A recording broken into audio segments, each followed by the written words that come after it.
Hello, this is Lavinia. This video is Brandy's showcase. We're so glad that you decided to watch her review.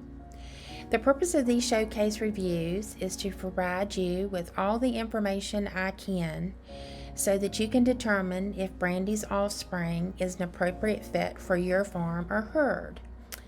Brandy is an F4. She's 28 inches tall. She is G6S negative by testing, and she has had 2 freshenings. Brandy was born in May of 2016 as a single doeling. We're very proud of Brandy, as she is an all-in-time doe bred, born, and raised on the farm. These are pics when she was a kid doeling. I always thought she had the most feminine head, even with her great convex nose. Brandy started showing great length as a doeling. These are Brandy's yearling pics. She ended up with one big moon spot on her rump and a small one on her side. I always wondered if she ever wanted to ask me, "Does this moon spot make my rump look big?" We named her Brandy's Girl just because I liked that song, and she reminded me of the color of a fine brandy. Brandy's a very quiet doe. She never hardly bleeps at all. She usually just stands back at feed time and waits until everyone is settled in the head stalls before she enters. She shows you what she wants by her actions. For instance, she'll go stand at the hay rack in her kidding stall as if to say, "I'm in my stall and waiting for my hay now." She always loved laying in that kid's toy in the bottom left right picture, just so she could rest and relax. I thought that was a really cute picture. In the fall of 2017, we bred her to our buck Darby, and she had a beautiful single buckling. Brandy was a great mom and took to it with no assistance at all. This is Brandy's first freshening udder and her buckling's beautiful profile pic. This little buckling was sold to a farm in Northern Virginia, and he has sired lots of kids for that farm. Again, I'm very proud of how Brandy matured. As you can see from these pics, she shows great dairy character with her length, her brisket extension, and she shows clear dairy wedges from all angles. In the fall of 2018, we planned to match her with Hawthorne, but Brandy thought he was just too young, so it just didn't work out. Since it was getting late in the year, we decided just to wait. So, in the fall of 2019, we matched her with Ranger, and she had a cute little buck doe twins, as you can see in the pictures on the right.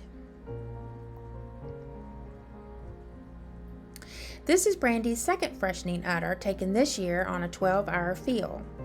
Brandy was very easy to milk. She has great orifices and a soft udder with good teat placement.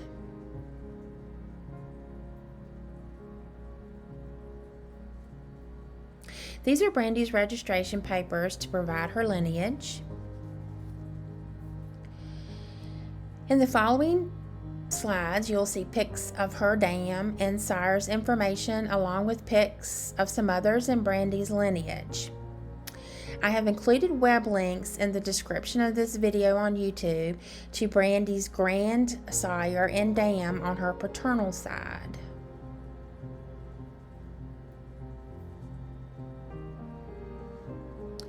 When I met Romeo at Polka Strike Farm, I really liked his docile disposition along with his looks.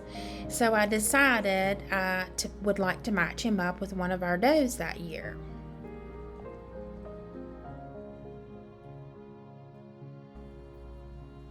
This is Lacey, Brandy's dam. She was always one of my favorites because she had a very playful personality. She was always doing something funny. She would always go to her food station and just stand as if to say, "Hey, it's time to feed." So in the fall of 2015, we matched her with Romeo. This is Walter, Brandy's grandsire on her maternal side.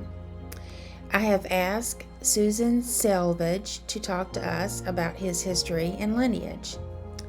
Susan has 20 years experience in raising mini Nubians. She started off at the very beginning with a purebred Nigerian and a standard Nubian and worked her way to purebred mini Nubians about 4 years ago. Today, she has 2 5th gens, a 4th gen, and a 1st gen, and is very happy with her does.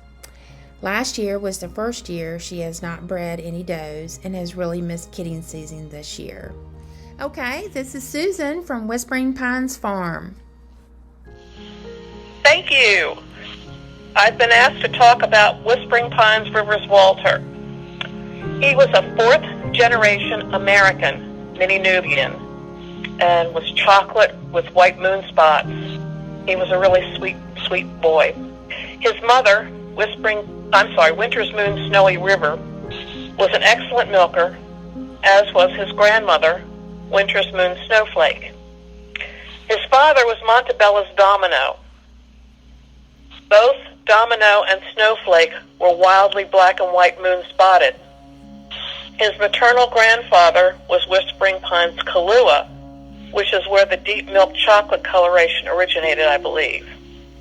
His maternal great-grandfather was Green Gables Cowboy, so there's good lineage behind him. I do not know much of his paternal side. You can get that information from Mary Beth Bella of Montebella Farms in Charlottesville.